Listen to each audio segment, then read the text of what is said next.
Let's get it. Let's get it. Let's get it.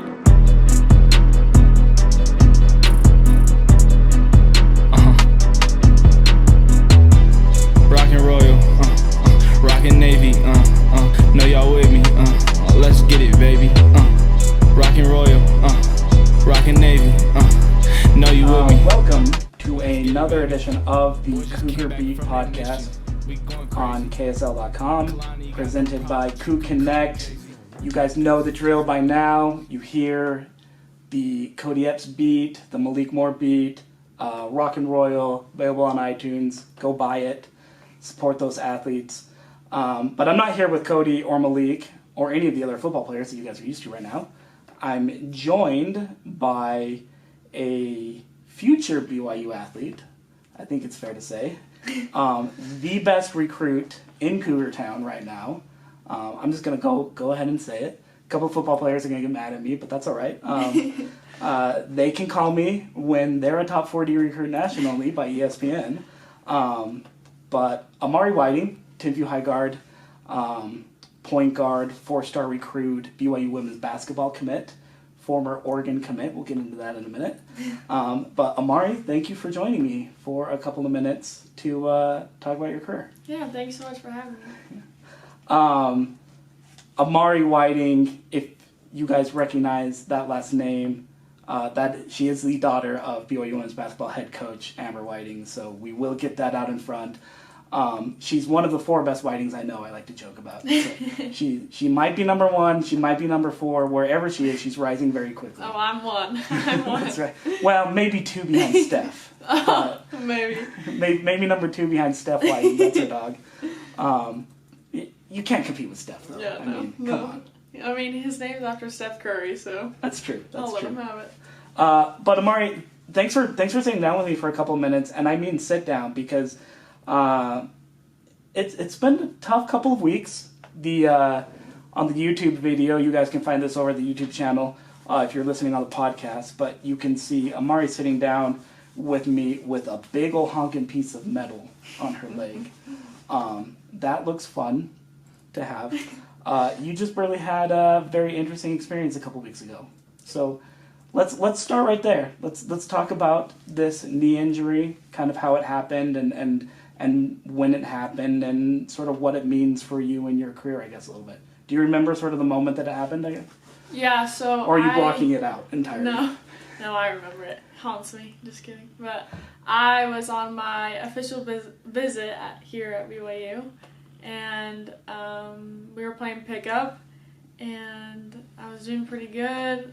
I got a steal, went to go lay it up, and I landed on a foot and heard a pop. And I've never had like a serious injury before, so in my head I was just getting back up. And then it actually really, really hurt, and I remember I was just screaming because I was so like just scared of it. And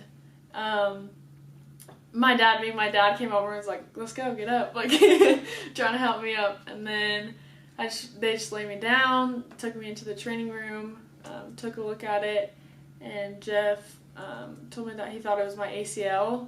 And then I was like, no way, like it's not. Like I just didn't believe him. I was like, whatever. Even my mom asked, well, how many times are you wrong? So like we all didn't believe it. And then I went and got an MRI, and then the doctor checked me out as well, and he told me that he thought it was my ACL. And before I even went over, I got a blessing actually by my dad and Jeff. And when they gave me the blessing, I just knew that it was torn.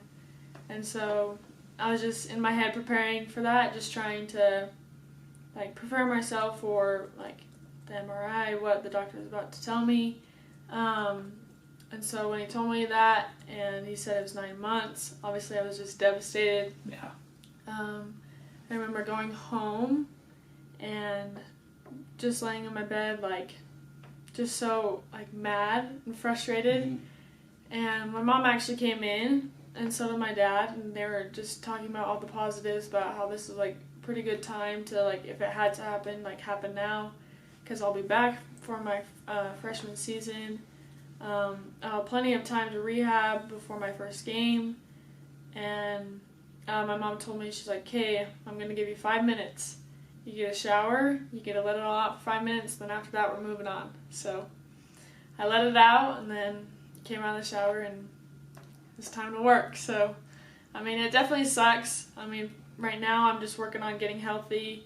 I'm trying to stay around Timpview as much as I can and just be around the girls and support them through their season, but also be here and just learn and be a student of the game, like as I'm able to watch these girls practice, like plays.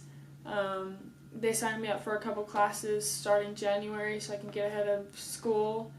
So yeah, that's my plans. So this injury, I mean, it's never good to get injured. A torn ACL is it's never a good thing. And I hate injuries. I've been around injuries my entire life. They never get easier.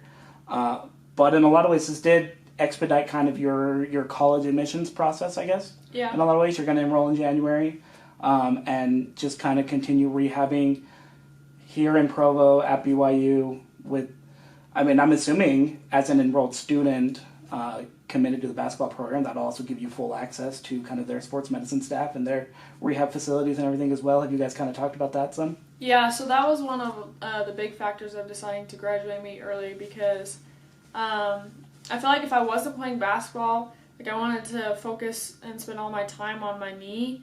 And at the end of the day, I'll be here by the time I'm like supposed to get cleared. And so I was like, I might as well just be here so when like Jeff can watch my process and he can clear me and I'll just have access to everything here. You just have to take like American Heritage or English 205 or something in the process. Yeah. What do you already have any classes picked out for your first semester at BYU or? Yeah, I'm doing American Heritage. You are doing American Heritage, so I guess right. That's the freshman special, so yeah. Yeah, I'm doing that. I think I'm doing I have a religion class. There's one that's like living the good life, like just okay. I don't know. We'll see. But and then whatever the athletic department tells you, because you will be a student athlete as well, and don't fight with them. That's my first word of advice as an incoming freshman. Don't fight with the athletic department too much. Yeah. Pick your major, pick what you want to study, but also they're going to give you a lot of help. Take advantage of it. Mm-hmm. When you did go down, and I'm not going to ask you to rank them or compare them or anything. That's not fair. Obviously, the injury was painful, personally, physically, literally. Was it a little bit more painful because of what it meant for your senior year? I'm going to be totally honest. You guys had a stacked roster at Timpview coming into this year. Did that make it maybe a little bit worse, kind of thinking about that team, not just your future team, but that team? It definitely did because when I first moved to moved here and enrolled in Timpview, I didn't know a lot of people, and I became like really, really close to my basketball girls, and so we end like just playing open gym, doing skills. We have conditioning class. All of us are running a whole hour together. Like I feel like we just bonded a ton, and so those relationships were actually like getting stronger, and I just felt like we would be doing really well this year. So yeah, when it happened, I was really just kind of looking at both of that because I didn't know how I could tell Coach Steed. I didn't really want to tell my girls, but I mean, they were very supportive about it, and like they come and visit all the time. Coach has done this 3 times, so she's given me a lot of advice, but I was going to say, you've got a really good coach, for Haley Halsey, former BYU guard, who went through a torn ACL in both knees. Yeah. I think. So, so she can kind of help guide you a little bit through the rehab process. Though. Yeah.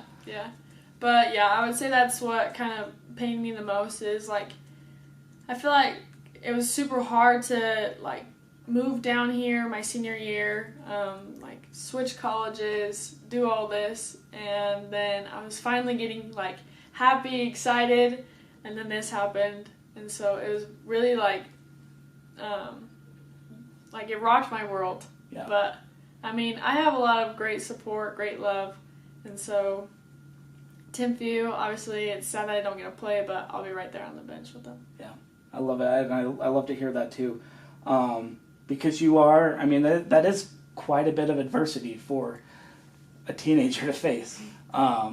Getting uprooted, transferring schools before your senior year, not being able to go to senior prom with, the kids that you grew up with in Pearly, Idaho, because your mom got this unbelievable opportunity, obviously. You finally get over that. You're excited for your senior year of basketball. You've got this incredible team, and now this happens. What have the last couple of weeks kind of taught you through that adversity? What sort of, the number one or two things that you kind of learned going through that? I would say at first I didn't know who I was without basketball. And so when I wasn't playing basketball, I just didn't feel like important. I didn't feel like I was like myself. And so when I wasn't playing, I just kind of learned like, okay, I can do other things. Like, I'm still me. I can like still be just as important. There's, I wouldn't say more important things in life than basketball, but there's other pretty important things.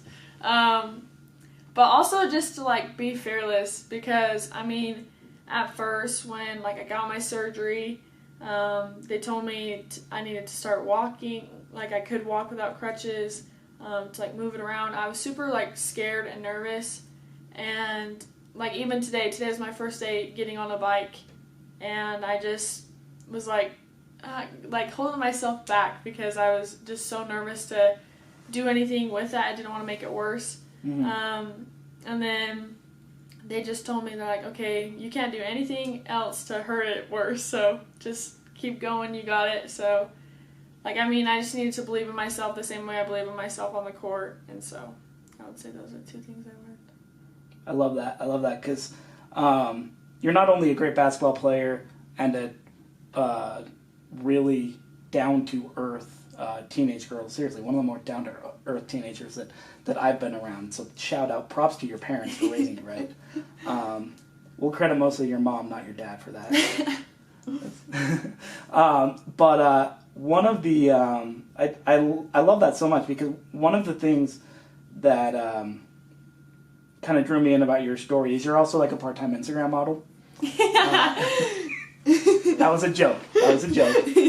But her Instagram is fire. And around the time of this injury, you posted something on Instagram where you said, I'm not playing basketball in this one. Posted a couple of photos there. And then about a month later, right before you kind of went public with this injury, you posted a pic that just said grateful.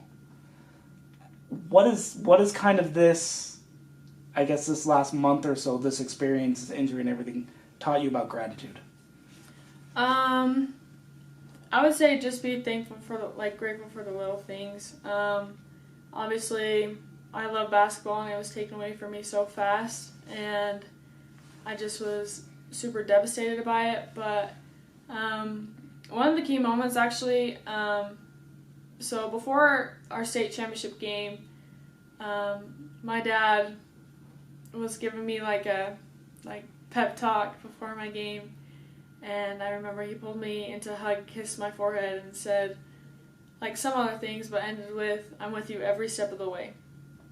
And then, before my surgery, we were just saying goodbyes before I went in, and he pulled me in, gave me a kiss on the head, said stuff, and then ended with, I'm with you every step of the way.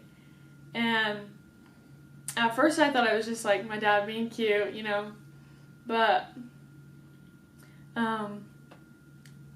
sorry, as I was praying one night, I realized that was my Heavenly Father talking to me. And obviously this has been super hard, but when I posted that, it's because I came to the realization, and I was just so grateful that He had such a helping hand in my life. Yeah. And I know that everything happens for a reason. Obviously, I don't know mine yet, but I'm pretty sure I'll figure it out soon. Yeah. And so I was just very grateful, because at the time when I felt the lowest, and I couldn't feel him in my life, he gave me the biggest confirmation ever. And so that's where the post came from, is I was just so grateful. But That's awesome. That's amazing. Yeah, that's awesome. So Trent Whiting, he was a pretty good basketball player, but an even better father. That's awesome.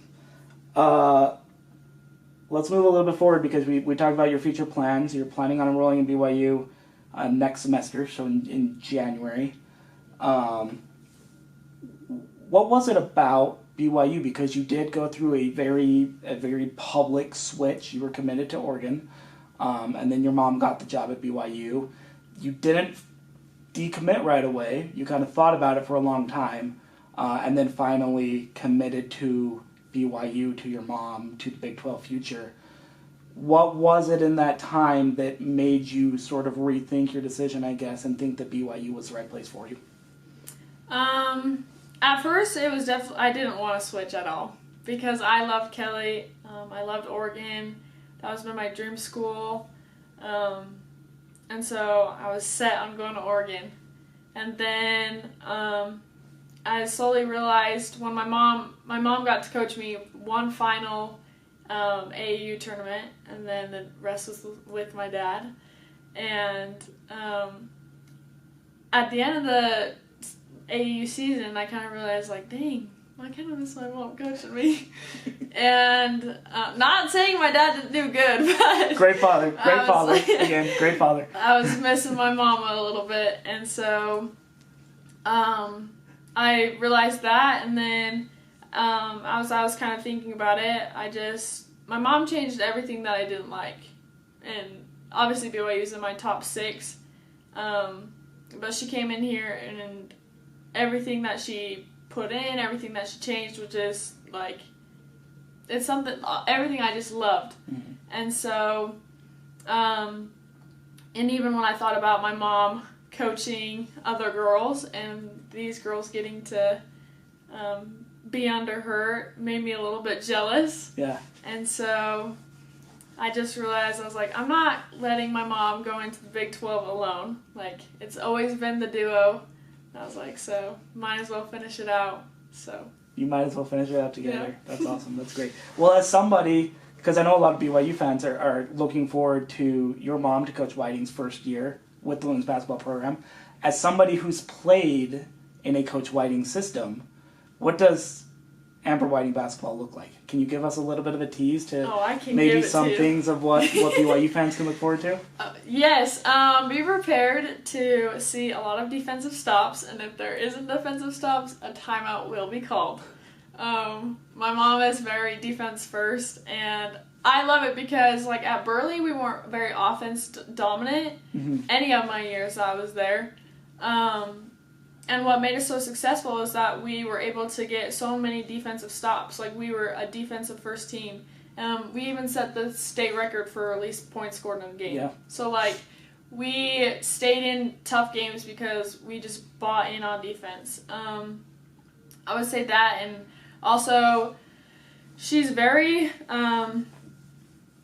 she's like a person that you're wanting to, like, lay it all out on the court for. So, like, any girl that's on the court is going to give it 110% and just give you all you have because Coach asked for it. Mm. So, I mean, I would just say that the girls are obviously going to fight every time they're on the court, and they're going to be playing some defense. So everything you just said is what I see in you when you play. Like, are you a product of the Coach Whiting system? I mean, I would say so, but... Like, I see your highlights online. Like, shout out to, like, Hoop Hype and Hoop Girls and all of the AAU and prep basketball circuit, posting all the videos online. Everybody always, like, goes crazy over some of the stuff that you do offensively. The stuff that stands out about, like, when I watch you play is your defense. Like, you really... you're kind of a bulldog out there. Like, you take pride in defending almost. Yeah. Is that true? Yeah, and it's definitely for my mom. I mean, she's, like, taught me, like, when stuff isn't happening on offense, like, you can still do something on defense. And so, and I mean, I grew up in Italy, obviously, and I played on an all-boys team. And my offensive side didn't come till way later because even when we moved to the States, I was playing 3 years up, 2 years up, and I just couldn't like hang with the older girls offensively. Sure. But defensively, I was just this small, quick little girl that I was just wanting to like stay on the court. So I knew that I had to fight and play defense. And my mom obviously coached me, and she told me that. She was like, if you want to stay on the court, then you better buy all in and work your butt off on defense. And so that's how I got it. and the rest is history, I guess. As they say. Well, Amari, thanks so much again for joining me here on the show, going over your story. The injury, obviously, so tough, but I can tell like you're a really strong young woman, and you're handling it extremely well. So I just got to give you props, I guess, before we get out of here. Thank you. I want to get out of here on a little bit of a lighter, happier note. Looking forward to the future, to your future with BYU and the Big 12. You touched on this a little bit, but how big of a deal was kind of that Big 12 membership for your recruitment, for your parents to uproot their lives and take this job, and what are you kind of expecting out of BYU and its soon-to-be, I guess, new conference affiliation? And I'm just going to say it probably biasly, but one of the best basketball conferences in America. I'm super excited about the Big 12. I mean, one of the key reasons I committed to Oregon is because like Pac-12 is a really good conference, and I wanted to play against harder competition. So knowing that BYU was going to be in the Big 12, I was super excited because like every night you're going to have to like play someone big. You're going to have to step up, and so I'm super excited. I think BYU is ready for it. I think this is a good change, a big change, and I don't know, I think 4 years of it is going to be really fun. So yeah. And the face of BYU women's basketball in the Big 12, Amari Whiting. Thanks again for joining me here on the Cougar Beat Podcast. I really do appreciate it. Subscribe on YouTube if you guys are watching it. Amari's got a much better face for YouTube than I do. Let's get it. That's why I'm not on it. Let's get it. She can confirm this. Let's get it. Thanks for joining me, though, Amari. Appreciate it. Thank you so much.